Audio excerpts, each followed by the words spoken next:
എന്ന് ഈ ദുനിയാവിനെ വലിച്ചെറിയാൻ, ഈ ദുനിയാവിന്റെ ദുഃഖത്തിന് പാമാക്യം കൊടുക്കാറ്, പരലോകത്തിന്റെ വിഹുലതയെ കുറിച്ച് ചിന്തിക്കാൻ, എനിക്കെന്റെ കയ്യിൽ എന്താണുള്ളത്, എന്റെ റബ്ബിന്റെ മുമ്പിൽ പോയി നിൽക്കുമ്പോ എനിക്ക് ജീവിതത്തിൽ എന്താണ് ബാക്കിയുള്ളത് എന്ന് ജീവിതത്തിൽ എന്നോർക്കാൻ. അത് കണ്ട് സഹോദരങ്ങളെ, ഈ ഭൂമിയോട് തലാക്ക് ചെല്ലുക, ഈ ദുനിയാവിനെ വലുതായി കാണാതിരിക്കുക. ആദരവായ പ്രവാചകൻ നബി മുഹമ്മദ് മുസ്തഫ, ആദരവായ പ്രവാചകൻ നബി മുഹമ്മദ് മുസ്തഫ സല്ലല്ലാഹു അലൈഹി വസല്ലമയുടെ പ്രിയപ്പെട്ട പത്നി ആയിഷ റളിയല്ലാഹു തആല പറയാണ്, ഒരു ദിവസം പാതിരാത്രിയിൽ ഞാൻ ഹബീബായ നബി തങ്ങളുടെ കൂടെ ഉറങ്ങാൻ കിടന്നു. രാത്രിയിൽ ഞാനും എന്റെ പ്രവാചകൻ ഒന്നിച്ച് കിടന്നുറങ്ങവേ പാതിരാ സമയത്ത് ഞാൻ എഴുന്നേറ്റ് നോക്കുമ്പോ എന്നെ ഹബീബായ നബി തങ്ങളെ എന്റെ പരിസരത്ത് കാണാനില്ല. എനിക്ക് പേടിയായി, വിഹുലതയായി. രാത്രിയിൽ എന്റെ കൂടെ കിടന്നുറങ്ങാമെന്ന എന്റെ പ്രവാചകനെവിടെ, എന്നെ മുത്തുദൂതരെവിടെ, എന്റെ പ്രിയപ്പെട്ട ഹബീബെവിടെ? വിഹുലതയോടെ ഞാൻ അവിടെ നിന്ന് എഴുന്നേൽക്കുമ്പോ ഹബീബായ നബി തങ്ങളെ കാണുന്നില്ല. ഞാൻ മദീന മുഴുവനും പരതി നോക്കി, അവിടെയെങ്ങും അല്ലാഹുവിന്റെ റസൂലിനെ കാണുന്നില്ല. കുറെ കഴിഞ്ഞപ്പോ എന്റെ മനസ്സിനൊരു എനിക്കൊരു സംശയമായി. ഞാൻ ഉറങ്ങിയപ്പോ അടുത്ത ഭാര്യമാരുടെ വീട്ടിൽ പോയിട്ടുണ്ടാകുമോ? പെണ്ണല്ലേ, പെണ്ണങ്ങനെയൊക്കെ വിചാരിക്കൂ. പലപ്പോഴും അങ്ങനെയാണ്. എന്നെ ഉറക്കി കിടത്തിയിട്ട് മറുഭാര്യമാരുടെ വീട്ടിൽ പോയിട്ടുണ്ടാകുമോ? എത്ര സുന്ദരമായ ചരിത്രമെന്നറിയോ? ആയിഷ റളിയല്ലാഹു അൻഹ പറയാ, പാതിരാത്രിയിൽ ആരും അറിയാതെ പൂച്ചയെ പോലെ ശബ്ദം കേൾപ്പിക്കാറ് എല്ലാ ഭാര്യമാരുടെ വീടിന്റെ മുമ്പിലും പോയി ഞാൻ നോക്കി. അവിടെയൊന്നും അല്ലാഹുവിന്റെ റസൂൽ വന്നിട്ടില്ല. പിന്നെ എനിക്ക് പേടിയാവാൻ തുടങ്ങി. പാതിരാത്രിയിൽ ഹബീബായ നബി തങ്ങളുടെ അല്ലാഹുവിന്റെ റസൂലിന് എന്തെങ്കിലും അപകടം സംഭവിച്ചിട്ടുണ്ടാകുമോ? പരിഭ്രാന്തിയോടെ ഞാൻ അവിടേക്ക് നോക്കുമ്പോ പെട്ടെന്ന് പാതിരാ സമയത്ത് കൊച്ചു കുഞ്ഞുങ്ങൾ പൊട്ടിക്കരയുന്നത് പോലെ, ശൈശവദിശയിലുള്ള കൊച്ചു കുഞ്ഞുങ്ങൾ പൊട്ടിക്കരയുന്നത് പോലെ ഒരു കരച്ചിൽ കേട്ടു. പാതിരാ സമയത്ത് മദീനയിൽ ആരാണ് കരയുന്നതെന്നറിയാണ്. പള്ളിയുടെ വാതിലിലൂടെ ഞാൻ എത്തി നോക്കുമ്പോ ഫൈദാഹിയ റസൂലുള്ളാഹ്, അവിടെ അല്ലാഹുവിന്റെ റസൂൽ കിടന്ന് കരയുകയാ. ഹബീബായ നബി തങ്ങൾ റുക്കൂയിൽ കിടക്കുന്നുണ്ട്, കണ്ണിലൂടെ കണ്ണുനീര് ചാലിട്ടൊടുക്കുന്നുണ്ട്. ഹബീബായ നബി തങ്ങൾ സുജൂദിൽ കിടക്കുന്നുണ്ട്. ആ സുജൂദിൽ കിടന്ന് എന്തോ കണ്ട് പേടിച്ചതുപോലെ കരയുന്നുണ്ട്. അവസാന നിസ്കാരമൊക്കെ കിടന്ന് സുജൂദിൽ കിടന്ന് അല്ലാഹുവിന്റെ റസൂൽ പൊട്ടിക്കരഞ്ഞ് ദുആ ചെയ്യുകയാ. പാതിരാവിന്റെ നിശബ്ദതയിൽ എന്റെ പ്രിയപ്പെട്ട ഭർത്താവ് എന്തിനു വേണ്ടിയാണ് ഇങ്ങനെ ദുആ ചെയ്യുന്നതെന്നറിയാൻ ഞാൻ എന്റെ ചെവി ഇങ്ങനെ കൂർപ്പിച്ചു വെച്ചു. അപ്പോഴാണ് ദുആ എന്തെന്നറിയോ? എന്റെ പ്രിയപ്പെട്ട സഹോദരങ്ങളോട്, സഹോദരിമാരോട്, പ്രിയപ്പെട്ട പെങ്ങളെ, ഒരു ഭാര്യ ഭർത്താവിന്റെ കഥയാണിത്. പാതിരാസയത്ത് ഭാര്യയോടത്ത് കെട്ടിപ്പിടിച്ച് പരിരംഭണം ചെയ്ത് കിടന്നുറങ്ങി. അവസാനം ഇടയ്ക്കെഴുന്നേറ്റ് പോയി പള്ളിയിൽ പോയി നിസ്കരിച്ചിട്ട് തഹജ്ജുദ് നമസ്കാരം കഴിഞ്ഞ് കെട്ടപ്പെട്ട് ദുആ ചെയ്യുന്നവരെന്താ? ആയിഷ ബീവി പറയാ, ഞാൻ എന്റെ ചെവി ഇങ്ങനെ കൂർപ്പിച്ചു വെച്ചപ്പോ ആർക്കു വേണ്ടിയാണ് ഈ പ്രത്യേക സമയത്ത് ദുആ ചെയ്യുന്നത്? പ്രാണപ്രേയസിയായ ആയിഷയ്ക്ക് വേണ്ടിയാണോ? കരളിന്റെ കഷണമായ ഫാത്തിമയ്ക്ക് വേണ്ടിയാണോ? സഹോദരങ്ങളെ, പാതിരാവിന്റെ നിശബ്ദതയിൽ എഴുന്നേറ്റ് പോയി പള്ളിക്കുള്ളിലിരുന്ന് പൊട്ടിക്കരഞ്ഞിട്ട് ഹബീബായ നബി തങ്ങൾ ദുആ ചെയ്തത് എന്തെന്നറിയോ? എന്റെ ഫാത്തിമയെ കാക്കണമെന്നല്ല, എന്റെ ആയിഷയെ കാക്കണമെന്നല്ല. അല്ലാഹുമ്മ അഹീനി മിസ്കീനാ വഅമിത്നി മിസ്കീനാ, അല്ലാഹുമ്മ അഹീനി മിസ്കീനാ. പടച്ചവനെ, മുഹമ്മദിനെ നീ ദരിദ്രനാക്കി ജീവിപ്പിക്കണേ അല്ലാഹ്. ഇതുപോലൊരു ദുആ ഒരിക്കലും കേട്ടിട്ടില്ല. അല്ലാഹുവേ, മുഹമ്മദിനെ നീ ദരിദ്രനാക്കി ജീവിപ്പിക്കണേ അല്ലാഹ്. ഇത് പറയുമ്പോ ആയിഷ ബീവി പറയാ, ഞാൻ ഞെട്ടിത്തെരിച്ചു പോയി. ഇനി എന്ത് ദാരിദ്ര്യമാണ് അനുഭവിക്കാനുള്ളത്? ഞങ്ങൾ ജീവിതത്തിൽ അനുഭവിക്കാത്ത ദാരിദ്ര്യമില്ല. പലപ്പോഴും ഹബീബായ നബി തങ്ങൾ വയറ്റിൽ ഇങ്ങനെ കൈ ചേർത്ത് പൊട്ടിപ്പിടിച്ചിട്ട് വന്നിട്ട് പറയും, ആയിഷ വിശക്കുന്നു മോളെ, വിശക്കുന്നെന്ന് പറഞ്ഞ് ഞങ്ങളുടെ ഭർത്താവ് വയറ്റിൽ പൊത്തുപിടിച്ചിട്ട് വരുമ്പോ അടുക്കളയിൽ നോക്കിയിട്ടൊരു കാരക്കൈയുടെ പകുതി പോലും കിട്ടാതെ ഞങ്ങള് ഭാര്യമാര് വാതിൽപ്പടിയിൽ നിന്ന് പൊട്ടി കരഞ്ഞു പോയിട്ടുണ്ട്. ഞങ്ങളുടെ ഭർത്താവ് വിശക്കുന്നെന്ന് പറഞ്ഞ് വീട്ടിൽ വരുമ്പോ ഒരു കാരക്കയുടെ പകുതി എടുത്തു കൊടുക്കാൻ അടുക്കളയിലില്ലാതെ ഞങ്ങൾ ഭാര്യമാര് എത്രയോ പ്രാവശ്യം ഏങ്ങി കരഞ്ഞിട്ടുണ്ട്. ഉപ്പളയിലെ പെങ്ങള് ഭർത്താവ് വന്നിട്ട് വിശക്കുന്നെന്ന് പറയുമ്പോ ഒരു നേരം കൊടുക്കാനില്ലെങ്കിലും അടുത്തൊരു നേരമെങ്കിലും കൊടുക്കാനുണ്ടല്ലോ. ഇത്രയേറെ ദാരിദ്ര്യം അനുഭവിച്ചൊരു കുടുംബത്തെ നമ്മൾ കണ്ടിട്ടില്ലല്ലോ. ഹബീബായ നബി തങ്ങൾ പറയുമ്പോ ഞങ്ങൾ ഇങ്ങനെ പൊട്ടിക്കരയുന്നത് കാണുമ്പോ അടുത്തു വന്നിട്ട് പറയും, നിങ്ങൾ കരയണ്ട, ഞാനൊന്ന് സുന്നത്ത് നോമ്പ് പിടിച്ചോളാമെന്ന് പറഞ്ഞിട്ട് ഞങ്ങൾ ആശ്വസിപ്പിക്കാറുണ്ട്.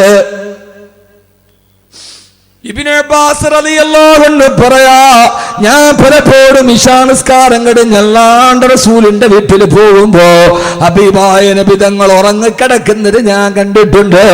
എങ്ങനെയാണ് ഉറങ്ങുന്നതെന്നറിയോ? താവിയാ,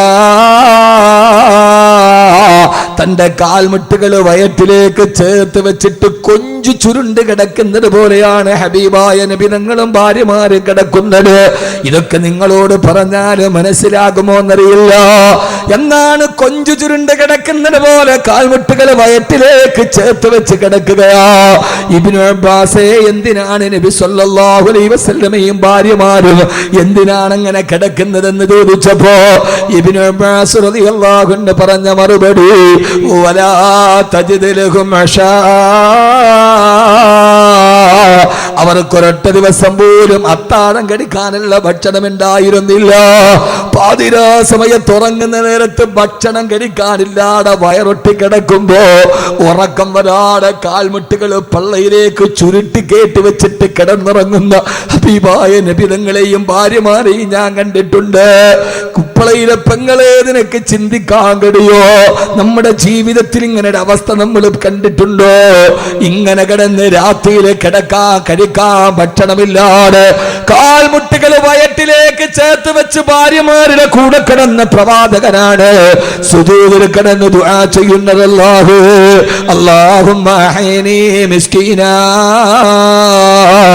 വഅമിത്നി മിസ്കീനാ. പടച്ചവനെ, നീ എന്നെ ദരിദ്രനാക്കണേ അല്ലാ. ആയിഷ ബീവി പറയാണ്, ഇനി എന്ത് ദാരിദ്ര്യമാണ് ഞങ്ങൾ അനുഭവിക്കാറുള്ളത്? ഞങ്ങളും ദാരിദ്ര്യത്തിലാണ്. എന്റെ പ്രിയപ്പെട്ട സഹോദരങ്ങളെ, എന്താണ് കാരണമെന്നറിയോ? ഈ ജീവിതത്തെ ഒരു ജീവിതമായി ഖുർആൻ പരിഗണിച്ചിട്ടില്ല. ഇവിടെ എത്ര കഷ്ടപ്പെട്ടാലും അല്ലാഹുവിന്റെ പരലോകത്തെത്തുമ്പോ ചെറുപ്പക്കാരെ നമുക്ക് തല ഉയർത്തി നിൽക്കണ്ടേ. അതുകൊണ്ട് കള്ളിനോട് വിട, കഞ്ചാവിനോട് വിട, സിനിമയോട് വിട, ആഭാസങ്ങളോട് വിട, ഈ കാണുന്ന ദീനിന് നിരക്കാത്ത ആഭാസങ്ങളോട് വിട. ഇനി നമ്മൾ പുതിയ ചിന്തയിലേക്ക് നടന്നു പോവുക. ഈ ദുനിയാവ് സുഖിക്കാനുള്ളതല്ല, ഇത് ആസ്വദിക്കാനുള്ളതല്ല. പെങ്ങളെ, നിങ്ങൾ ജീവിതത്തിൽ ആഡംബരത്തെ കൊതിക്കുന്നുവോ? നിങ്ങൾ ഇവിടെ ഹറാമുകളെ കൊതിക്കുന്നുവോ? അല്ലാഹുവിற்கு സമ്പത്ത് കിടക്കുമ്പോ കല്യാണത്തിന്റെ പേരിൽ കോടികൾ ആടിത്തിമിറുക്കുന്ന, കല്യാണത്തിന്റെ തലേ ദിവസം ഗാനമേള നടത്തുന്ന, മഞ്ഞ കല്യാണം എന്ന പേരിൽ ആഭാസത്തെ വാരി വിടത്തുന്ന ഉമ്മായും ഉപ്പായും പ്രായപൂർത്തിയായ മകളുമൊക്കെ മഞ്ഞ വസ്ത്രം ധരിച്ചു അല്ലാഹുവിന്റെ ദീനിന്റെ ഔറത്ത് പോലും സൂക്ഷിക്കാതെ വീഡിയോ ടെലികാസ്റ്റിംഗ് നടത്തിയിട്ട് കല്യാണം ആർഭാടമാക്കുന്ന പെങ്ങളെ, കല്യാണം ആർഭാടമാക്കുന്നവരെ, മാറണ്ട മോനെ. ഓമൽ ഹയാത്തു ദുനിയാ ഇല്ലാ മതാഉൽ ഗുറൂർ. ഈ ദുനിയാവ് നിങ്ങളെ ചതിക്കുമേ. അതുകൊണ്ട് ഈ ആഡംബരത്തിനോട് വിട പറയണം, ഈ അനാശാസ്യത്തിനോട് വിട പറയണം. ഇതൊക്കെ പറയുമ്പോ മൂര്യാക്കന്മാര് മൂരാച്ചികളാ, വാക്കവിമാര് പ്രസംഗിക്കുന്നതെന്തിനാ? അവരുടെ മേല് കുതിര കയറാനാണ് ആൾക്കാർക്ക് താല്പര്യം. ആരൊക്കെ പറഞ്ഞാലും ഞങ്ങളിത് ചെയ്യുമെന്ന് പറയുന്നവരോട് സമ്പത്തിന്റെ പേരിൽ അഹങ്കരിക്കുന്നുവെങ്കിൽ കാറൂനിനെ ഓർക്കുക. കുടുംബത്തിന്റെ പേരിൽ അഹങ്കരിക്കുന്നെങ്കിൽ അബൂലഹബിനെ ഓർക്കുക. സമ്പത്തിന്റെ പേരിൽ അഹങ്കരിക്കുന്നെങ്കിൽ ഖാറൂനെ ഓർക്കുക.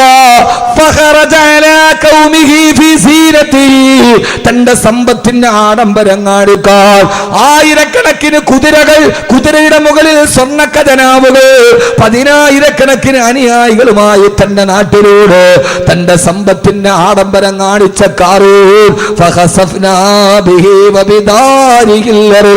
അവനെ ഭൂമി വിഴുങ്ങിക്കളഞ്ഞുവത്രേ. അല്ലാഹു കാത്തുരക്ഷിക്കട്ടെ, അല്ലാഹു കാത്തുരക്ഷിക്കട്ടെ. അതുകൊണ്ട് സഹോദരാ സഹോദരി, വമൽ ഹയാത്തു ദുനിയാ ഇല്ലാ മതാഉൽ ഗുറൂർ. ഈ ദുനിയാവ് ഏത് സമയത്തും നിങ്ങളെ വഞ്ചിച്ചു കളയും. അല്ലാഹു കാത്തുരക്ഷിക്കട്ടെ, അല്ലാഹു കാത്തുരക്ഷിക്കട്ടെ. അതുകൊണ്ടാണ് ഖുർആൻ സൂറത്തുൽ മുൽക്കിന്റെ 2ാമത്തെ ആയത്ത് അല്ലദീ ഖലഖൽ മൗത വൽ ഹയാ, അവൻ മരണത്തെ സൃഷ്ടിച്ചവനാണ്, വൽ ഹയാത്ത ജീവിതത്തെ സൃഷ്ടിച്ചവനാണ്.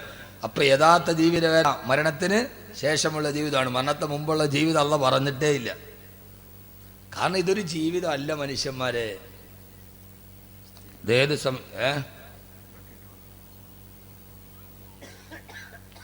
ഒക്കെ ഞാൻ പറയാം നിങ്ങൾ അടങ്ങിയിരിക്കേ, നിങ്ങൾ ബേജാറാവേണ്ടതൊക്കെ അതിൻ്റെ സന്മയത്വം പോലെ ഇൻഷാ അല്ലാഹ് പറയാം കേട്ടാ. അള്ളാഹു സ്വീകരിക്കട്ടെ. സംഘാടകർക്കൊരു ബേജാറുണ്ടല്ലോ സാധുക്കൾക്ക്. അള്ളാഹു നമ്മളെ കാത്തുരക്ഷിക്കുമാറാകട്ടെ ഇൻഷാ അല്ലാഹ്. സ്ത്രീകളുടെ ഭാഗത്തേക്ക് ഒരു ബക്കറ്റ് കൊടുത്തു വിടുന്നുണ്ട്. സ്ത്രീകൾ എവിടെ ഇരിക്കുക? എവിടെ? ബാക്കില.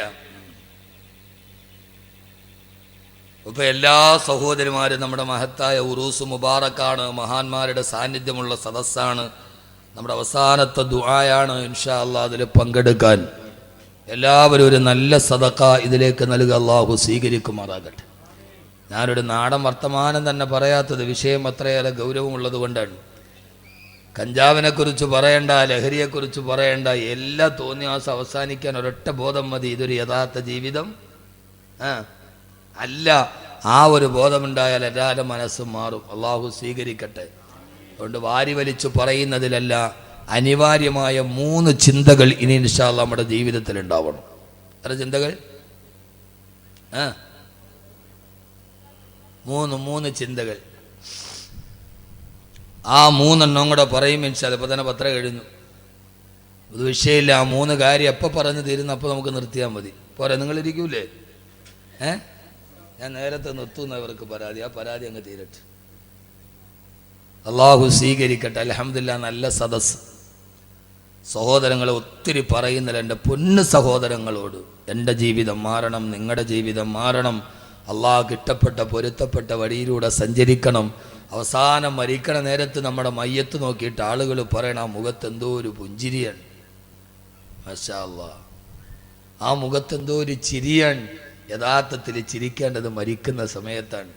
എൻ്റെ പൊന്നു സഹോദരിമാരെ, അതുകൊണ്ട് മനസ്സിനെ കുറച്ചൊക്കെ പിടിച്ചു നിർത്തി, മോഹങ്ങൾക്ക് കുച്ചുവലം കിടിയും.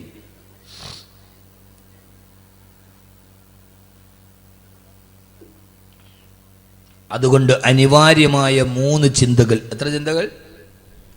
ഉറങ്ങാണോ? പറഞ്ഞിട്ട് പോകുമ്പോൾ ഞങ്ങൾ സൂറത്തുൽ മുൽക്കിൻ്റെ 2 ആയത്ത് പഠിച്ചു. 1-ാമത്തെ ആയത്തിൻ്റെ അർത്ഥം എല്ലാത്തിൻ്റെയും അധികാരം അല്ലാഹ്ക്കാണ്. 2-ാമത്തെ ആയത്തിൽ പറഞ്ഞത് ഈ ജീവിതം ഒരു ജീവിതമേ അല്ല, മരണത്തിന് ശേഷമുള്ള ജീവിതമാണ് ഏറ്റവും നല്ല ജീവിതം. ആ ജീവിതത്തിലേക്ക് നടന്നു പോകണമെങ്കിൽ നമ്മുടെ ചിന്തകളെ നമ്മൾ മാറ്റണം. അനിവാര്യമായ 3 ചിന്തകൾ ഉണ്ടാവണം. ആ 3 ഞാൻ പറഞ്ഞുതരാം ഇൻഷാ അല്ലാഹ്. നിങ്ങൾ പ്രാവർത്തികമാക്കൂലേ? ഇൻഷാ അല്ലാഹ് പറയും. അങ്ങനെ ഇൻഷാ അല്ലാഹ് പറഞ്ഞവരൊക്കെ ഒന്ന് കൈ പൊക്കണം. നോക്കട്ടെ, കൈയുള്ളവരൊക്കെ പൊക്കി 2 കൈയും പൊക്ക്. മാഷാ അല്ലാഹ്. താഴ്ത്തിയിട്ട് ഉറക്കം പോകാൻ വേണ്ടി ചെയ്താൽ വേറൊന്നുമില്ല അതിനകത്ത്. ഒന്ന് റീഫ്രഷ്മെൻറ്റ് ചെയ്താണ്, ഒന്ന് റീഫ്രഷ് ആവാൻ വേണ്ടി. നമ്മൾ കമ്പ്യൂട്ടർ സിസ്റ്റമൊക്കെ ഓണാക്കുമ്പോൾ കാണൂലേ റീഫ്രഷ്, അത്രേ ഉള്ളൂ. 1-ാമത്തെ ചിന്ത. അപ്പോൾ ആണുങ്ങൾക്ക് ബക്കറ്റ് ഇല്ലേ? പെണ്ണുങ്ങൾക്ക് മാത്രമുള്ള മുഷാഫത്താ? ആള് ബിരുദന്മാരാണ് കേട്ടോ. ഇൻഷാ അല്ലാഹ് ആയിക്കോട്ടെ. അള്ളാഹു തൗഫീഖ് നൽകട്ടെ. അപ്പോൾ ബക്കറ്റ് പിരിവില്ല. അവസാനം എല്ലാവരും വന്നൊന്ന് മുസാഫത്ത് ചെയ്യണം. ഒരു നല്ല സദക്കയാണ്. ഇൻഷാ അല്ലാഹ് വരൂലേ? അതാ സമയമാകുമ്പോൾ മുങ്ങൂ. ഇപ്പം നമ്മളൊക്കെ വാതിന് പോകുമ്പോൾ ബക്കറ്റിൻ്റെ മുകളിലൊരു വലിയ തുണി കെട്ടിയിട്ടൊരു ചെറിയ ഹോളാണ് ഇടുക. ഇപ്പോൾ ഞാൻ സകാടൊരു ചെന്താന്ന് അതങ്ങോട്ട് ഇടുകയേ ചെയ്യാവുള്ളൂ, വെളിയിലോട്ട് എടുക്കാൻ പാടില്ല. കാരണം ചില ആളുകൾ 50 അതിനകത്തിട്ടിട്ട് 100 തിരിച്ചെടുക്കും. വാതിൻ്റെ ധാരാളം ആളുകൾ ഇപ്പോൾ ഞാൻ പറഞ്ഞല്ലോ, ഇപ്പോൾ ഈ ഒരു പേടിയുള്ള ആളുകളില്ല. ഇപ്പോൾ അതാണ് ഏറ്റവും വലിയ പ്രശ്നം. പേടിയില്ല. ഒന്നാമത് തെറ്റ് ചെയ്യുന്നവനല്ല. പണ്ട് നമ്മളെങ്ങാനൊരു തെറ്റ് ചെയ്താൽ നമ്മൾ സമ്മതിക്കുവാൻ, ഇപ്പം സമ്മതിക്കില്ല. പണ്ട് സ്കൂളിലേക്ക് പോകുന്ന വഴിയിൽ മോശമായ ഫിലിമുകളുണ്ട്, എന്നതിനകത്ത് എഴുതിയിട്ടുണ്ടാവും. അതിൻ്റെ പോസ്റ്ററെങ്ങാനും നോക്കി നിന്നാൽ വാപ്പ കണ്ടാ പിടിച്ചിട്ട് നീ എന്ത് വൃത്തികേടാ കണ്ട, വാപ്പ അടിച്ച് പൊതിച്ചു കളയും. വാപ്പാനോട് അല്ലാ വാപ്പ ഞാൻ കാണുകയോ ഇല്ല, അങ്ങനെയല്ലേ പറയൂ? അങ്ങനെയല്ലേ പറയൂ? നിങ്ങളെന്ത് മനുഷ്യന്മാരെ, ഇനി അതിന് ബുഖാരി ഓതണോ? അങ്ങനെയല്ലേ പറയൂ? ഉറപ്പാണ്. ഇപ്പോ ഫോണിൽ ഏതൊരു മോശമായ പിക്ചർ വന്നു. എന്തിനാണ് അത് കണ്ടതെന്ന് ചോദിച്ചാൽ അപ്പ കുട്ടി പറഞ്ഞത് അള്ളാണ് വാപ്പ, ഇത് ഞാൻ ഇട്ടതല്ല, ഇത് വേറൊരുത്തൻ്റെ കൂട്ടുകാരൻ്റെ ഫേസ്ബുക്ക് അക്കൗണ്ട് ഞാൻ ലൈക്ക് ചെയ്തപ്പോൾ അവൻ്റെ അതിനകത്ത് വന്ന പിക്ചറൊക്കെ ഇതിനകത്ത് വന്നതാണ്. ഞാൻ അവനോട് എനിക്ക് അയക്കരുതെന്ന്, അള്ളാണ് ഞാൻ ചെയ്തതല്ല. ഇപ്പം തെറ്റ് ചെയ്താൽ സമ്മതിക്കില്ല. പണ്ട് കാലത്ത് തെറ്റ് ചെയ്താൽ സമ്മതിക്കും. കാരണം അള്ളാനെ പേടി വല്ലാതെ കുറഞ്ഞു വരികയാണ്. കുരുത്തക്കേട് കാണിച്ച കുട്ടിയല്ല പ്രതി, ആ കുട്ടിയെ അടിച്ച അധ്യാപകനാണ് പ്രതി. അല്ലേ? എല്ലാവരും തലയാട്ടുന്നു, ഉസ്താദെ എല്ലാം ശരിയാണ്, അവനാൻ്റെ മക്കളെ അടിച്ച അപ്പം കാണുകയും ചെയ്യാം. എന്നെ മദ്രസയിൽ ഒരിക്കലും ഉസ്താദ് അടിച്ചു. ഞാൻ വീട്ടിൽ പോയിട്ട് ഉമ്മയോട് പറഞ്ഞു അയാൾ ശരിയല്ല, മുസ്ലിയാർ ശരിയല്ല എന്ന് പറഞ്ഞു. ഉമ്മ ഒരെണ്ണം എൻ്റെ കഴുക്കത്ത് തിരിച്ചിങ്ങോട്ട് പോടാ മദ്രസ എന്ന് പറഞ്ഞു. ഇപ്പോഴെങ്ങാനും അതുകൊണ്ട് ആ മകൻ ഇന്ന് ഇങ്ങനെയായി. അടിച്ച ഉസ്താദാണ് പ്രതി, മോശം കാണിച്ച വിദ്യാർത്ഥിയല്ല. തെറ്റുകൾ സമ്മതിക്കാൻ ആരും തയ്യാറല്ല. അതാണ് ഇന്നത്തെ ലോകത്തിലെ ഏറ്റവും പ്രധാനപ്പെട്ട വിഷയം എന്ന് ഞാൻ മനസ്സിലാക്കാൻ. അതൊന്നും തെറ്റല്ല. നമ്മൾ വേറൊന്നിനെ കീഴ്പ്പെട്ടു പോയി. നമുക്ക് വാട്സപ്പ്, ഫേസ്ബുക്ക് 24 മണിക്കൂർ ഈ വാട്സപ്പ്. ഒരു ഫോണുമുണ്ട്, ആ ഫോണൊക്കെ ഒരു മുസല്ലയുടെ വലിപ്പം കാണും. അത് കൊണ്ടുവന്ന് നിസ്കരിക്കാൻ വേണ്ടി ഫോൺ കൊണ്ട മുമ്പിലങ്ങിടും, പുറകെ കൈകെട്ടണ വേണ്ട ഏതോ പിള്ളേരുടെ മയ്യത്ത് നിസ്കാരം എന്ന് വിചാരിക്കും. ഇത് വാട്സപ്പ്. ആണുങ്ങൾക്ക് മുഴുവനും വാട്സപ്പിന്റെ ലഹരി, പെണ്ണുങ്ങൾക്ക് മുഴുവനും സീരിയലിന്റെ ലഹരി. അതിന്റെ രണ്ടിനെയും മുമ്പിലിരുന്നാൽ പിന്നെ അവർക്ക് സ്ഥലകാല ബോധമില്ല. റോഡ് മുറിച്ച് കിടക്കുമ്പോൾ ഇങ്ങനെ ഞെക്കിയാ പോവുക. വണ്ടി വന്ന് കയറിയാലും അറിയില്ല. ബസ് വന്ന് ഓണടിക്കാൻ നിങ്ങൾ നോക്കൂ. ഇപ്പം ഞാൻ ഇങ്ങോട്ട് വരുമ്പോൾ എൻ്റെ മുമ്പിൽ എൻ്റെ ഡ്രൈവർ വരുന്നു, സാമാന്യ സ്പീഡുണ്ട്. ഫ്രണ്ടിൽ റോഡ് സൈഡിൽ കിടന്ന ഒരു വണ്ടി നേരെ വട്ടം തിരിച്ചു. എൻ്റെ ഡ്രൈവർ നിർത്താതെ അടിച്ചിട്ടും അവൻ വട്ടം തിരിക്കാൻ. അടുത്ത് വന്ന് ഒരു വ്യക്തി ചവിട്ടിയിട്ട് നോക്കുമ്പോൾ അവൻ ഒറ്റ കയ്യിലാണ്, ഇതിനകത്ത് മൊബൈലാണ്. ആലോചിച്ച് നോക്കി. ഫോണിങ്ങനെ ഞെക്കി പിടിച്ചോട്ട് അവ അറിഞ്ഞിട്ടില്ല ഒരു ലഹരിയാണ് വാട്സപ്പ് എന്ന് പറയും. റോഡ് മുറിച്ച് കിടക്കുമ്പോൾ പള്ളിയിൽ നിസ്കരിക്കാൻ പറഞ്ഞാൽ അസ്സലാമു അലൈക്കും, വലൈക്കും സലാം. സലാം പറയാൻ ആളില്ല. മയ്യത്ത് കണ്ടാൽ സലാമില്ല. ഈ ഞെക്കല് തന്നെ. ഒരു ചെറുപ്പക്കാരൻ ഇങ്ങനെ ചാറ്റ് ചെയ്ത് നേരെ പോയി വീട്ടിൽ പോയി കയറി. അവൻ ഞെക്കി ഇങ്ങനെ പോയി നേരെ പോയി വീട്ടിൽ പോയി കയറി.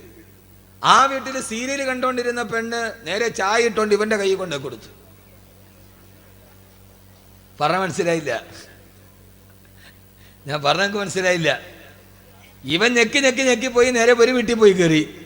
ആ വീട്ടിൽ സീരിയൽ കണ്ട് ലഹരി മൂത്ത പെണ്ണ് ചായ ഇട്ട് അടുക്കളയിൽ പോയി, ഫ്രണ്ടിൽ ആണുങ്ങൾ വന്നപ്പോൾ അടുക്കളയിൽ പോയി ചായ ഇട്ട് കൊണ്ടുവന്ന് അവന്റെ കൈ കൊടുത്തു. ഇവൻ ഞെക്കി പോയി കയറിയത് ഇവന്റെ സ്വന്തം വീട്ടിലുമല്ല, അവള് ചായ ഇട്ട് കൊടുത്തത് സ്വന്തം ഭർത്താവിനുമല്ല. അവള് വിചാരിച്ചത് എന്റെ ഭർത്താവാണെന്നാണ്, ഇവൻ വിചാരിച്ചത് എന്റെ വീടാണെന്നാണ്. യഥാർത്ഥത്തിൽ ഇതാണ് ഒരവസ്ഥ അല്ലേ?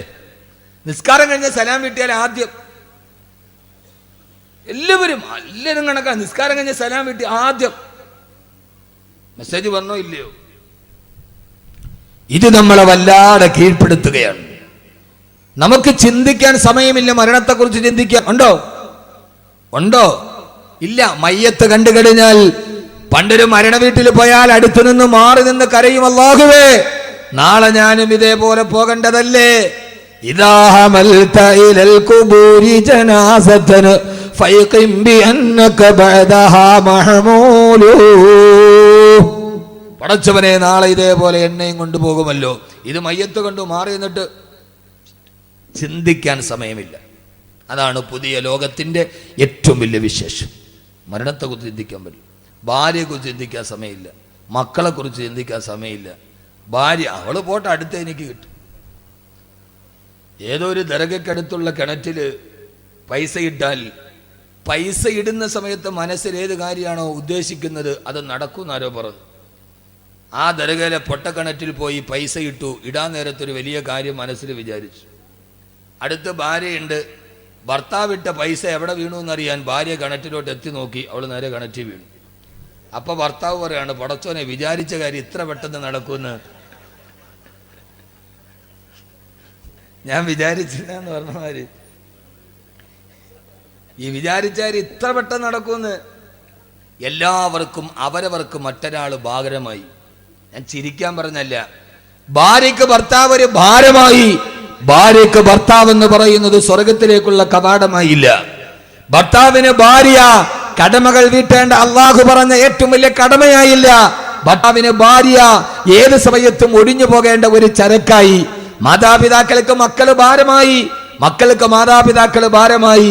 സഹോദര, ഞാൻ നേരത്തെ പറഞ്ഞു, അടുക്കളയിൽ നിൽക്കുന്ന അമ്മയെ പുറകിൽ നിന്ന് അടിച്ചു വീഴ്ത്തി മാറിടത്തിൽ ചവിട്ടിപ്പിടിച്ച് കഴുത്തിൽ ചാള് മുളുക്കി കൊന്ന് വലിച്ചോണ്ട് പോയി മകൻ അമ്മയെ കത്തിച്ച് ചാമ്പലാക്കി. നടുക്കം വിട്ടുമാറുന്നതിന് മുമ്പേ കൊല്ലം ജില്ലയിൽ നിന്ന് വാർത്ത, ഈ അമ്മ സ്രാവിൽ കടന്ന മകനെ വലിച്ച് താഴെയിട്ട് മകനെ പോയി കത്തിക്കരിച്ച് ചാമ്പലാക്കി. അമ്മ പുശാചുക്കൾ പാർക്കുന്ന വേതാള നഗരം പോലെ ഈ ഭൂമി അതപ്പതിച്ചു പോകുമ്പോ, ഈ ഭൂമിയിൽ മനുഷ്യന്മാരില്ല, രാക്ഷസന്മാര് വാണരുടുമ്പോ, ഓരോ ദിവസവും ഓരോ വാർത്തകൾ നമ്മുടെ ചെവിയിലേക്ക് കടന്നു പോകുമ്പോ, സഹോദരാ, ഇനി ഈ ലോകത്ത് ഏറ്റവും നല്ലവനായി ജീവിക്കണോ?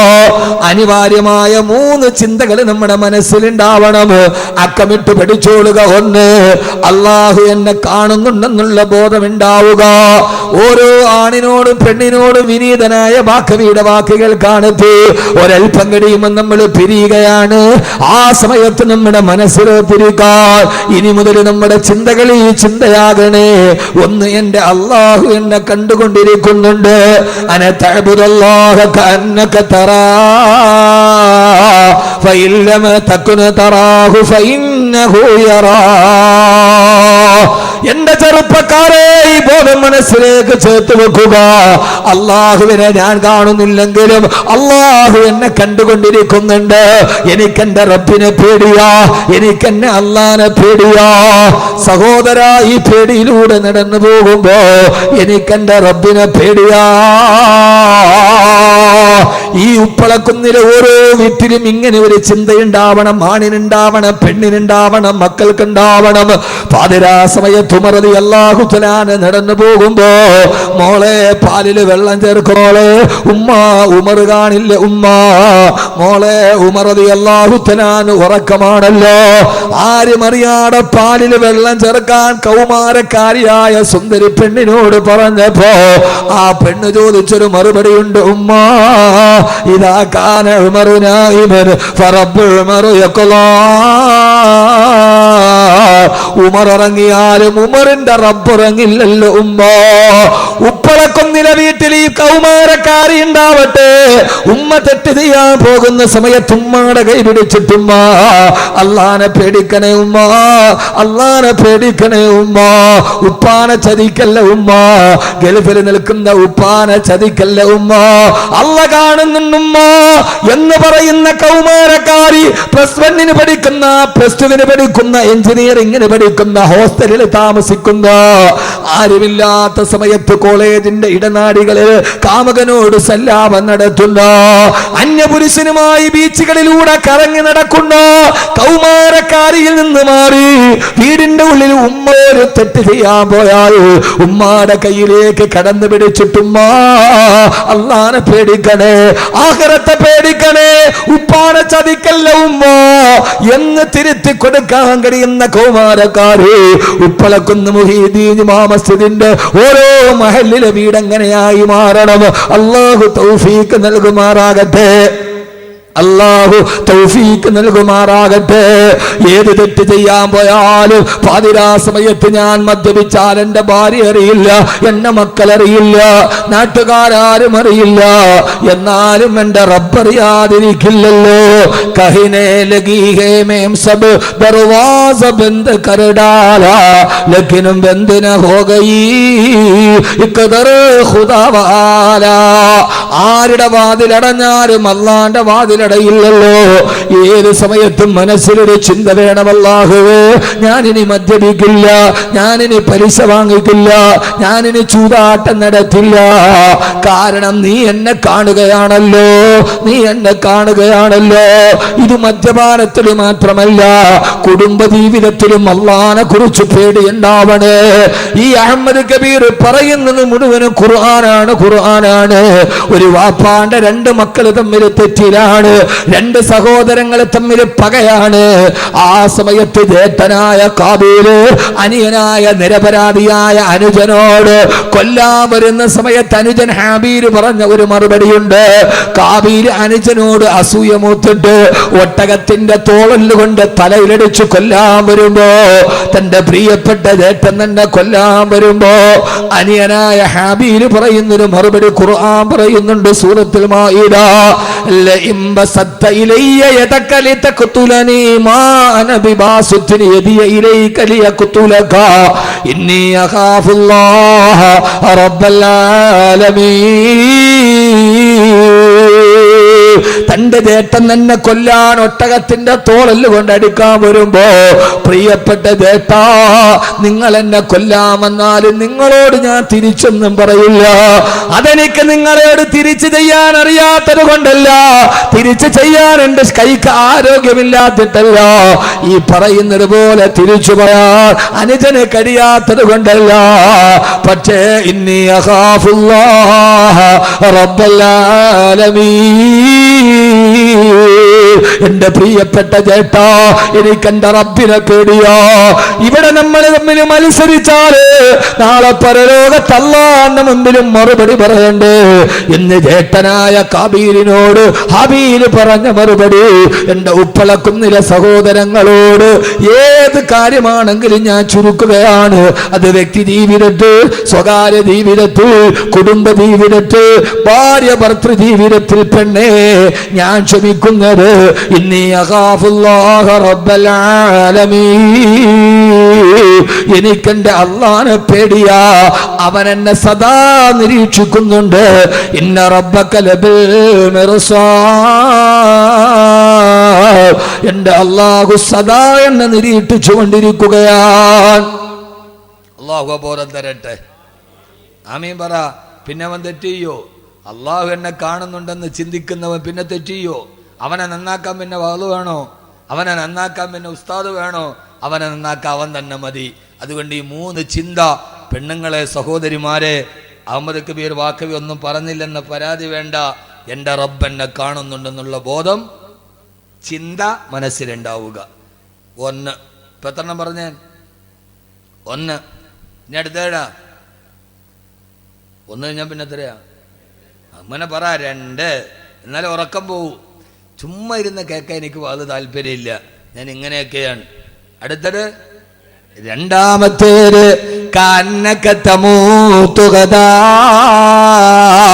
അടുത്ത സമയം ഞാൻ മരിക്കുമെന്ന് ചിന്തിക്കുക. പിന്നെ വേറെന്താ വേണ്ടത്? അഹമ്മദ് കബീർ പോവുകയാണ് സലാം പറഞ്ഞ്.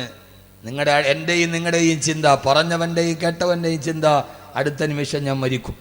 ഇതെൻ്റെ അവസാനത്തെ ഇശാ നിസ്കാരമാണ്. നാളത്തെ ഇശായ്ക്ക് ഞാൻ ഉണ്ടാവില്ല. അന്നത്തെ ഇശായ്ക്ക് എന്ത് തക്കവയായിരിക്കും? പടച്ചോനെ, ഇതെൻ്റെ അവസാനത്തെ സുബഹിയാണ്. ഞാൻ അടുത്ത സുബഹിക്ക് ഞാൻ ഉണ്ടാവില്ല. ആ സുബഹി എത്ര മനസാന്നിധ്യത്തോടെ നമ്മൾ നിർവഹിക്കും?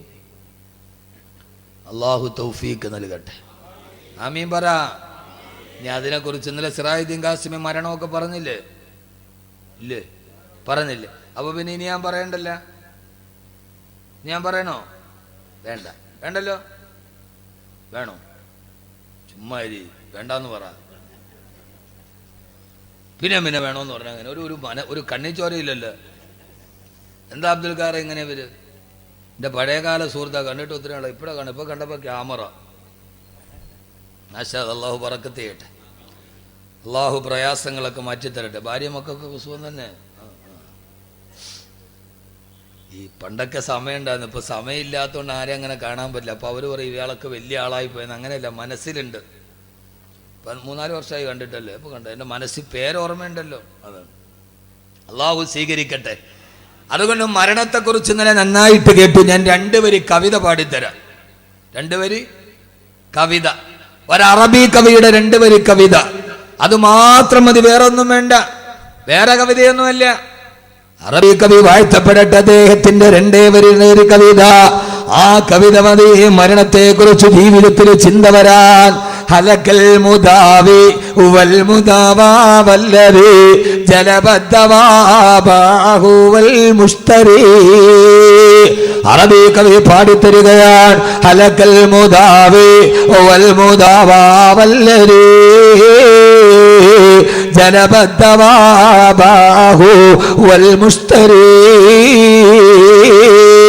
ഹലക്കൽ മുദാവി, ചികിത്സിച്ച ഡോക്ടറും മരിച്ചു. വൽ മുദാവ, ചികിത്സിക്കപ്പെട്ട രോഗിയും മരിച്ചു. അല്ലദീ ജലബദ്ദവാ, ഇവർക്ക് മരുന്ന് കൊണ്ടുവന്ന മെഡിക്കൽ റെപ്പും മരിച്ചുപോയി. വബാഹു, ഈ മരുന്ന് വാങ്ങാൻ വന്ന കൂട്ടിരിപ്പുകാരനും, വബാഹു, ഇതിനെ വിൽക്കാൻ വിട്ട ഫാർമസിക്കാരനും മരിച്ചില്ലയോ? വൽ മുസ്തരി, അത് വാങ്ങിക്കാമെന്ന കൂട്ടിരിപ്പുകാരനും മരിച്ചില്ലയോ? ഇനി ആരാണ് മരിക്കാനുള്ളത്? ചികിത്സിച്ച ഡോക്ടർ മരിച്ചു, രോഗിയും മരിച്ചു.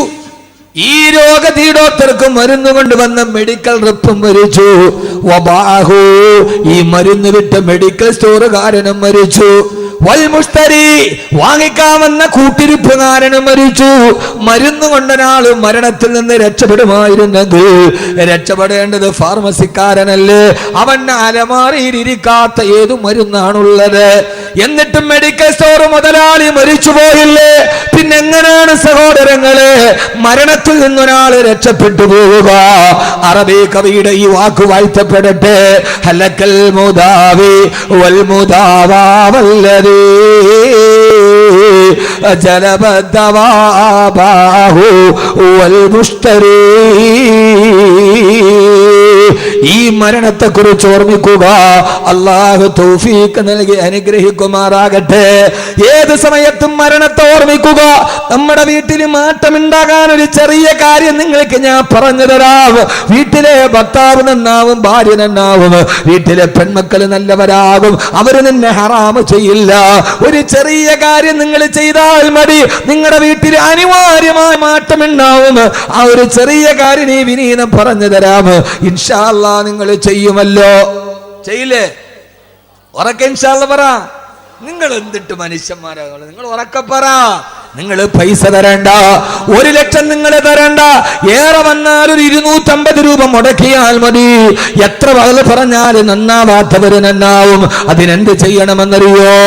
വൈകുന്നേരം ഇശാ നമസ്കാരം കഴിഞ്ഞ് വീട്ടിൽ പോകുമ്പോ എല്ലാവരും ഒരുമിച്ചിരുന്ന് ഭക്ഷണം കഴിച്ചു. ആ ഭക്ഷണമൊക്കെ കഴിച്ചിട്ട് കയ്യും കഴുകിയിട്ട് ഓരോരുത്തർ അവരവരുടെ കിടക്കറയിലേക്ക് പോകുന്നതിന് മുമ്പ് വീടിന്റെ മേശയ്ക്ക് ചുറ്റും എല്ലാവരും ഒരുമിച്ചിരിക്കണം. എന്നിട്ട് മകളോട് പറയണം, പൊന്നുമോളെ ഒരു പാട്ടുപാട്, പൊന്നുമോളെ ഒരു പാട്ടുപാട്. മോളെ കൊണ്ടൊരു പാട്ട് പാടിപ്പിച്ചാൽ മതി, നന്നാവും. അല്ലെ മോനോട് പറയണം, മോനെ ഒരു പാട്ടുപാട്, ആ നാട് മുഴുവൻ നന്നാവും, വീട് മുഴുവൻ നന്നാവും. നിങ്ങൾ എന്നെ അന്തം വിട്ട് നോക്കണല്ലോ മനുഷ്യന്മാരെ. പാട്ടുപാടി നന്നാക്കാനാ. അറിഞ്ഞൂടെ പാട്ട്?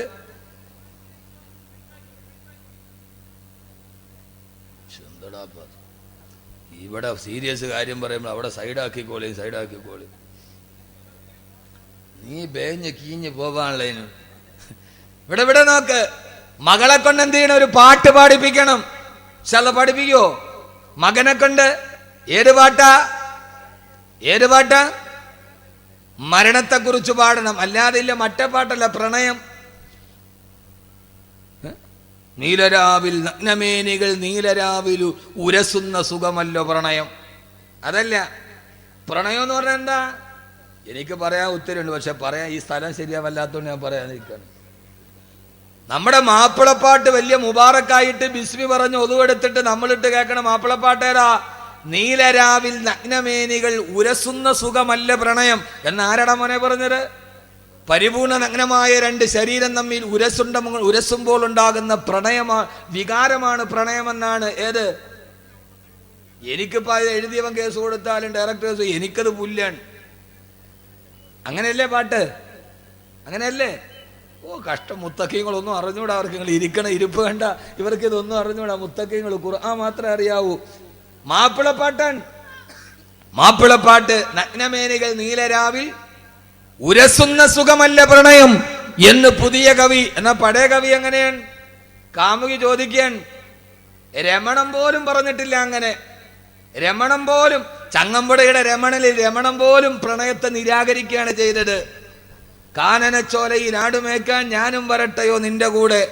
ആരും കാണാത്ത കാനനച്ചോലയിൽ ചെറുപ്പക്കാരാ നിന്റെ കൂടെ ആടുമേക്കാൻ ഞാൻ വരട്ടെ എന്ന് ചോദിച്ചപ്പോ ചങ്ങമ്പുഴയുടെ രമണം മറുപടി പറഞ്ഞ എന്താ? പാടില്ല പാടില്ല, നമ്മൾ താനെ മറന്നൊന്നും ചെയ്തുകൂടാ. പഴയകാലത്തെ സിനിമാ പാട്ടിൽ പോലും നിങ്ങൾ എന്നെ ഓർക്കണ്ട, ബാക്കവി ഇപ്പൊ സിനിമാ പാട്ട് പറയണമെന്ന്. എൻ്റെ വായനയുടെ ലോകം വിശാലമാണ്. വിമർശനങ്ങൾ എനിക്ക് പേടിയേ ഇല്ല. പഴയകാലത്തെ സിനിമാ പാട്ടിൽ പോലും പ്രണയത്തെ നിരാകരിച്ചിട്ടുണ്ട്. പുതിയ കാലത്ത് മാപ്പിളപ്പാട്ടിൽ പ്രണയം ലൈംഗികതയായി. ഇതാണ് നമ്മുടെ മക്കൾ കേൾക്കുന്നത്. ഇപ്പൊ മനസ്സിലായ? നമ്മളൊരു കാര്യത്തെക്കുറിച്ച് മനസ്സിലാക്കി പഠിക്കണ്ടേ? പഴയകാലത്തെ സിനിമാ പാട്ടിൽ പോലും പ്രണയം ഇല്ല. നമ്മുടെ പുതിയ മാപ്പിളപ്പാട്ട് നമ്മുടെ മക്കളെ കേൾപ്പിച്ചത് ലൈംഗികതയാണ്, പച്ച വ്യഭിചാരം. ആ സമയത്ത് ഖുർആൻ നമ്മുടെ മക്കൾ കേട്ടിട്ടില്ല. ഉണ്ടോ? ഇല്ല. എന്നാൽ നിങ്ങൾ പാട്ട് പാടി പഠിപ്പിക്ക്. എല്ലാവരും ഉറങ്ങാൻ നേരത്ത് ഉറങ്ങുന്നതിന് മുമ്പ് വാപ്പയും ഉമ്മയും പെൺമക്കളും ആൺമക്കളും കൂടി ഇരുന്നിട്ട് പാട്ട് പാടാൻ പറയണം മോളോട്. ഏത് പാട്ടാ? തന്റെ കാവ്യ കൗമുദിയുടെ മലയാള അക്ഷരത്തിന്റെ സൗകുമാര്യത്തിന്റെ കാവ്യപണ്ഡിതങ്ങൾ കൊണ്ട് ലോകത്തിൽ ഖബറിനെ കുറിച്ച് പറഞ്ഞതെന്താ? മഹാനായ തഴവാ ഉസ്താദിന്റെ അൽ മവാഹിബുൽ ജലിയ 250 രൂപ വില വരുന്ന ആ ഗ്രന്ഥമൊന്ന് വാങ്ങിച്ചിട്ട് മോളോട് പറയണം, മോളെ കൊണ്ട് പാട്. ആ മോള് ഉറങ്ങുന്നതിന് മുമ്പ് പാടാൻ തുടങ്ങുകയാ. ഖബറെന്ന് കേട്ടാൽ തൽക്ഷണം ഞെട്ടേണ്ടതാ, കണ്ടാലുടനുവാ വിട്ടു നീ കരേണ്ടതാ. മേടയ്ക്കു പകരം മോളമാ സുബ്ഹാനാ റബ്ബിയതിൽ കിടക്കേണ്ടതാ നസുമാനാ. ആ മോള് പാടുകയാണ്, ഉപ്പ ഉമ്മ സഹോദരാ കേൾക്കണേ, ഖബറെന്ന് പറയുന്നത് ഒരു ഭയങ്കര വീടാണ്. ആ ഖബറിലേക്ക് നമ്മളെ കൊണ്ടുപോയി വെച്ചാൽ മെത്തയ്ക്കു പകരം മണ്ണത് വിരിച്ചിട്ടതാ. സുബ്ഹാന റബ്ബി ഇരുളിനാൽ പെയിന്റിട്ടതാ. ഉപ്പാവിടെ മെത്തയില്ല, മണ്ണാണ് വിരിച്ചിട്ട ഉപ്പ. സിംഹാസനത്തിന് ചുറ്റി നിന്നവരല്ലേ, പിടിമണ്ണ് വാരിയെറിഞ്ഞതത്ഭുതമല്ലേ. ഉപ്പ മരിച്ചിട്ടും മണ്ണിന്റെ അടിയിലും മലന്ന് കിടക്കുമ്പോ ഉപ്പാടെ കസേരക്ക് ചുറ്റും നടന്ന മക്കളായ ഞങ്ങള് ഉപ്പാന്റെ ശരീരത്തിലേക്കും മണ്ണ് വാരിയിടും. ഉപ്പ ഖബറിന്റെ അടിയിൽ അടക്കം ചെയ്യപ്പെട്ടിട്ട് തിരിച്ചു വന്ന പിന്നെ എന്റെ ഉമ്മ ഖബറിന്റെ ഉള്ളിൽ ഒറ്റ കാണുമ്പോ ഇങ്ങനെ ഒരു 10 വരി പാടണം. എന്നിട്ട് എല്ലാവരും കൂടി അവനവന്റെ ബെഡ്റൂമിൽ കിടക്കാൻ പോയി. അവന്റെ ലൈറ്റ് അങ്ങ് ഓഫ് ആക്കുമ്പോ ഇരുട്ടായി. അല്ലാഹുവേ, നേരത്തെ മോള് പറഞ്ഞ ഖബറിന്റെ ഇരുട്ടല്ലേ ഇത്? ഈ വിശാലമായ മുറിക്കുള്ളിൽ എനിക്ക് ഞെരുക്കമാണല്ലോ. 6 അടിയുള്ള മണ്ണിന്റെ അടിയിൽ ഞാൻ എങ്ങനെ കിടക്കുമല്ല? പിന്നെ ഫേസ്ബുക്കിൽ വിരല് ചലിക്കൂല മോളെ, പൊന്നുമോളെ. ഭർത്താവ് വിദേശത്താണെങ്കിലും മിസ് കോൾ പിന്നെ അറ്റൻഡ് ചെയ്യാൻ തോന്നൂല, പിന്നെ ഹറാമ് ചെയ്യാൻ തോന്നൂല. അതുകൊണ്ട് നിങ്ങളുടെ ജീവിതത്തിൽ മാറ്റമുണ്ടാകണോ? ഈ ചെറിയൊരു ഗ്രന്ഥം വായിച്ചിട്ട് ഉറങ്ങുന്നതിന് മുമ്പ് ഒരു 10 വരി വായിക്കോ. അല്ലാഹു തൗഫീഖ് നൽകട്ടെ, തൗഫീഖ് നൽകട്ടെ. മരണത്തെ കുറിച്ച് ഓർമ്മിക്കുക. ഞാൻ അവസാനിപ്പിക്കുന്നു. മൂന്നാമത്തെ ചിന്ത, നാളെ പരലോകത്ത് അല്ലാഹുവിന്റെ മുമ്പിൽ എഴുന്നേറ്റ് നിൽക്കണം എന്ന ബോധമുണ്ടാവുക. യൗമ യഖൂമുന്നാസു ലിറബ്ബിൽ ആലമീൻ. സർവലോക രക്ഷിതാവിന്റെ മുമ്പിൽ എഴുന്നേറ്റ് നിന്ന് എന്റെ ജീവിതത്തെ കുറിച്ച് ഞാൻ കണക്ക് പറയേണ്ടവനാണ്, ഞാൻ കണക്ക് പറയേണ്ടവളാണ് എന്ന ബോധ്യത്തോടെ ഓരോ ദിവസവും മുന്നോട്ട് നീങ്ങുക. അല്ലാഹു തൗഫീഖ് നൽകട്ടെ, അല്ലാഹു തൗഫീഖ് നൽകട്ടെ, അല്ലാഹു തൗഫീഖ് നൽകട്ടെ. അതുകൊണ്ട് അവനവനെ കൊണ്ട് ചെയ്യാൻ കഴിയുന്ന നന്മകൾ ചെയ്യുക. നാളെ പരലോകത്ത് അല്ലാഹുവിന്റെ മുമ്പിൽ എഴുന്നേറ്റ് നിൽക്കുമ്പോ അഹമ്മദ് കബീറെ നീ എന്ത് ചെയ്തെന്ന് ചോദിച്ചാൽ ആ സമയത്ത് പറയാൻ അല്ലാഹുവിനോട്, അല്ലാഹുവേ നീ പറഞ്ഞ ആയുസിന്റെ ഉള്ളില് എന്നെ കൊണ്ട് കഴിയുന്നതിന്റെ പരമാവധി ഞാൻ ചെയ്തിട്ടുണ്ടെന്ന് പറയാൻ ഒരു ചെറിയ മറുപടി പറയുവാനുള്ള വലിയൊരു ആഗ്രഹമാണ് ഹംദാൻ ഫൗണ്ടേഷൻ. നേരത്തെ അബൂബക്കർ ഹാജി പറഞ്ഞ ഈ വിനീതന്റെ നേതൃത്വത്തിൽ ഹംദാൻ ഫൗണ്ടേഷൻ 3 ഏക്കർ സ്ഥലത്ത് കൊല്ലം ജില്ലയിൽ കേരളത്തിനാദ്യമായി ഒരു ഖുർആൻ വില്ലേജ് വരികയാണ്. 100ഓളം ഹാഫിളീങ്ങളുണ്ട് അവിടെ, 100ഓളം ആലിമീങ്ങൾ പഠിക്കുവാൻ പോകുന്നുണ്ട് അവിടെ.